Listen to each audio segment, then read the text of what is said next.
ગ્રામ્ય વિસ્તારમાં ફરજ બજાવતા એવા તલાટી મંત્રીઓ વિવિધ માંગણીઓને લઈ હાલ હડતાલ પર છે અને જેના હિસાબે ગ્રામ્ય વિસ્તારના લોકોને વિવિધ કામો માટે વિવિધ દાખલા મેળવવા માટે ખાસી મુશ્કેલીનો સામનો કરવો પડી રહ્યો છે।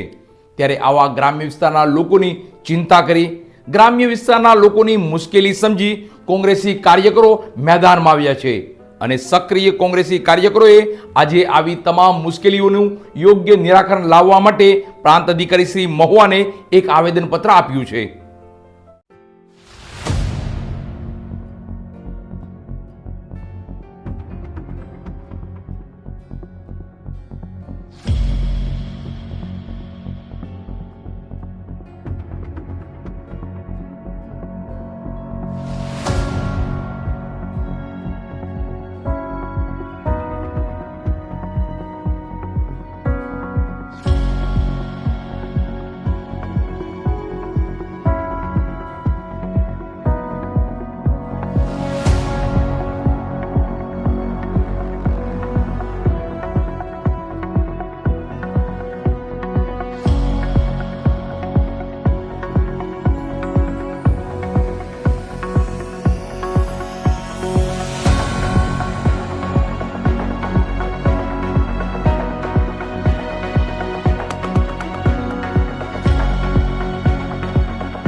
છેલ્લા ઘણા સમયથી તલાટી મંત્રીઓની હડતાલના હિસાબે ગ્રામ્ય વિસ્તારના લોકોને પડતી હાલાકી અને મુશ્કેલીને લઈ કોંગ્રેસ પક્ષ આવ્યું છે મેદાનમાં।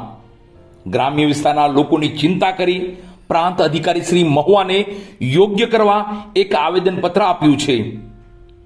હાલમાં છેલ્લા ઘણા સમયથી તલાટી મંત્રીઓ વિવિધ માંગોને લઈ હડતાલ પર છે, જેના લીધે ગ્રામ્ય વિસ્તારના લોકોને પારાવાર મુશ્કેલીનો સામનો કરવો પડી રહ્યો છે અને ગ્રામ્ય વિસ્તારના વિવિધ કામોને લઈ અરજદારોને ધક્કા ખાઈ હેરાન પરેશાન થઈ રહ્યા છે।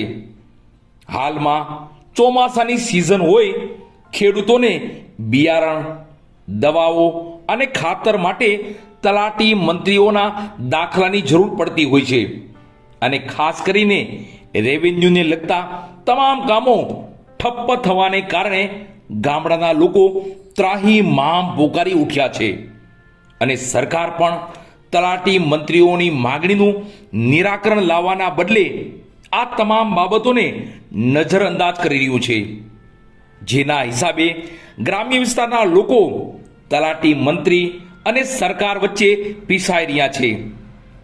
ત્યારે ગ્રામ્ય વિસ્તારના લોકોને પડતી મુશ્કેલીઓ અને આ તમામ પ્રશ્નોનું યોગ્ય નિરાકરણ લાવવા મહુવા શહેર તેમજ ગ્રામ્ય વિસ્તારના સક્રિય કોંગ્રેસી કાર્યકરોએ ગ્રામ્ય વિસ્તારના લોકોની મુશ્કેલી સમજી ચિંતા કરી પ્રાંત અધિકારી શ્રી મહુવાને એક આવેદનપત્ર આપ્યું છે। મહુવા કોંગ્રેસ પક્ષના તમામ મિત્રો આજે કલેક્ટર સાહેબને મળ્યા અને મહુવા સિટી સર્વેનો મોટો પ્રશ્ન હોય, મહુવા ઓજી વિસ્તાર ભળ્યો, આજે નગરપાલિકામાં મંજૂરી લેવાની હોય, બેંકમાં લોન લેવાની હોય, પ્રોપર્ટી કાર્ડ કોઈને મળતા નથી, એટલે બેનને રજૂઆત કરી કે તાત્કાલિક ધોરણે લોકોને આ મુશ્કેલી દૂર થાય અને લોકોને ઓજી વિસ્તાર અને સિટીની અંદર જે વિસ્તારમાં સિટી સર્વે નથી એ લોકોને તાત્કાલિક ધોરણે સિટી સર્વે મળે એવી રજૂઆત કરેલી છે। આજરોજ અમે મહુવા તાલુકા કોંગ્રેસ સમિતિ દ્વારા જે છેલ્લા ગુજરાતમાંથી 20થી 25 દિવસથી તલાટી મંત્રીઓની હડતાલથી મહુવાના લોકો, જે ગામડાના લોકો જે તલાટી મંત્રીના કામથી હેરાન થતા એના માટે પ્રાંત સાહેબને રજૂઆત કરવા માટે આજે આવેદન આપી અને રજૂઆત કરવામાં આવેલ કે જ્યાં સુધી આ લોકોની તલાટી મંત્રીની હડતાલ પૂરી ન થાય ત્યાં સુધી કોઈ વૈકલ્પિક વ્યવસ્થા કરવી જોઈએ। ગામડાના લોકો હેરાન થાય છે, અત્યારે જાતિના દાખલા હોય, આવકના દાખલા કાઢવા હોય અથવા તો ખેતીના લગતા કોઈ પણ દાખલા કોઈ કામ કરવું હોય તો તલાટી મંત્રીઓ અત્યારે હાલ હડતાલમાં હોવાથી મહુવાના તમામ લોકો, આમ તો ગુજરાતના તમામ ગામડાના લોકોને કોઈ કામ થતું નથી। તલાટી મંત્રી પાસે કોઈ કામ લઈને જાય તેવા બાના કાઢે છે કે અમે હડતાલ ઉપર છીએ. તો જ્યાં સુધી આ લોકોનો પ્રશ્ન સોલ્વ ન થાય ત્યાં સુધી કોઈ વ્યવસ્થા ઊભી કરવી જોઈએ અથવા તો સરકારે આ લોકોના પ્રશ્નો સાંભળી અને હડતાલ પૂરી કરાવવી જોઈએ. અને હડતાલ પૂરી કરી અને લોકો જ્યારે હેરાન થાય છે, હેરાન થતા બંધ થાય અને એને મદદ થાય એવા પ્રયત્નો કરવા જોઈએ. એના માટે અમે પ્રાંત સાહેબને એક આવેદનપત્ર આપીને રજૂઆત કરી છે. જો યોગ્ય કરવામાં નહીં આવે તો આગામી દિવસોમાં વધારેમાં વધારે રજૂઆત કરી અને ઉગ્ર આંદોલન કરવાની પણ શરૂઆત કરશું. ભારત માતા કી જય.